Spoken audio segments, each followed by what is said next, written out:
আরাফাত দিনের দোয়া হলো সবচেয়ে সেরা দোয়া। বছরে যে কোনো সময়ের মধ্যে সেরা দোয়া হলো আরাফাত দিনের দোয়া। আরাফাত দিনের অনুসরণে জিলহজের 9 তারিখে পৃথিবীর বিভিন্ন প্রান্তে থাকা মুসলমানরা নফল রোজা রাখবেন। এতে 1 বছর পূর্বের আর হায়াতে বাঁচিয়ে রাখলে আল্লাহ তাআলা অগ্রিম 1 বছরের গুনাহ আল্লাহ মাফ করে দিবেন। এই রোজাটাকে জিলহজের 9 তারিখেই রাখবো নাকি যে আপনার আরাফাত দিন হাজিদের অবস্থানকে হিসাব করে রাখবো? আরাফাত দিনের বিশেষ আমল কি বিস্তারিত বলুন।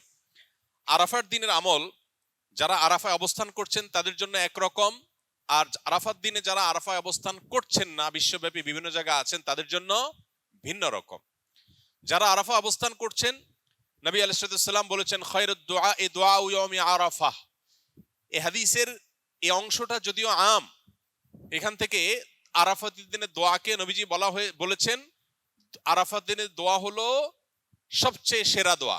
বছরে যে কোনো সময়ের মধ্যে সেরা দোয়া হলো আরাফাত দিনের দোয়া। যদিও আরাফাতের ময়দানে হাজিদের দোয়া কবুল হয়, ফেরত দেওয়া হয় না, বহু হাদিস আছে। যেহেতু হাদিসে আরাফাতের দিনের দোয়াকে সেরা দোয়া বলা হয়েছে, আমরা যদি দূর থেকে আল্লাহর কাছে দোয়া করি, আশা করতে পারি আল্লাহর কাছে, আশা করতে অসুবিধা নেই যে আল্লাহ তাআলা দোয়া হয়তো কবুল করবেন।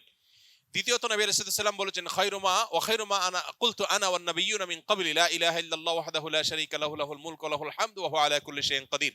আরাফাত দিনে নবী আলাইহিস সালাম বলেছেন আমি এবং আমার পূর্বে নবী রাসূলরা যত দোয়া আল্লাহর কাছে করেছেন এর মধ্যে সবচেয়ে সেরা হলো এটা, লা ইলাহা ইল্লাল্লাহু ওয়াহদাহু লা শারীকা লাহু লাহুল মুলকু ওয়া লাহুল হামদু ওয়া হুয়া আলা কুল্লি শাইইন কাদির। এটা আমরা বিশেষ করে পাঠ করব। আরাফাত দিনে হাজী সাহেবদের জন্য রোজা রাখা নিষেধ, বেশি বেশি দোয়া করবেন তারা, তাদের জন্য করণীয় আমলগুলো। আর আরাফাত দিনের অনুসরণে জিলহজের 9 তারিখে পৃথিবীর বিভিন্ন প্রান্তে থাকা মুসলমানরা নফল রোজা রাখবেন। এতে 1 বছর পূর্বের আর হায়াতে বাঁচিয়ে রাখলে আল্লাহ তাআলা অগ্রিম 1 বছরের গুনাহ আল্লাহ মাফ করে দিবেন। এজন্য আরাফাত দিনে নফল রোজা রাখবো ইনশাআল্লাহ। এই দোয়াটা কি এই রোজাটাকে জিলহজের 9 তারিখেই রাখবো নাকি যে আপনার আরাফাত দিন হাজিদের অবস্থানকে হিসাব করে রাখবো? এটা নিয়ে দুই রকমের মত আজকাল শোনা যায়।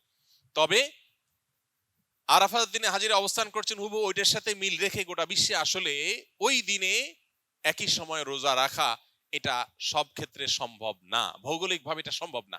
এই জন্য জিলহজের 9 তারিখটা যদি কেউ রোজা রাখেন ইনশাআল্লাহ বিদিনিল্লাহ তিনি এই ফজিলত এবং এই তাৎপর্য মাহাত্ম্য পেয়ে যাবেন, এবং এই মতটা অধিকতর সব দিক থেকে সমৃদ্ধ এবং যুক্তি সমৃদ্ধ।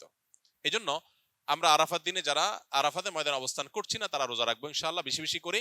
আর জিলহজের 1 থেকে 9 তারিখ পর্যন্ত সবগুলো দিনই রোজা রাখতে পারলে আরো ভালো। তাহলে সেক্ষেত্রে ইখতিলাফ এবং মত পার্থক্যের আপনি এমনি উঠে গেলেন। সবগুলো দিনই আসলে রোজা রাখার চেষ্টা করা দরকার যদি তৌফিকে হয়।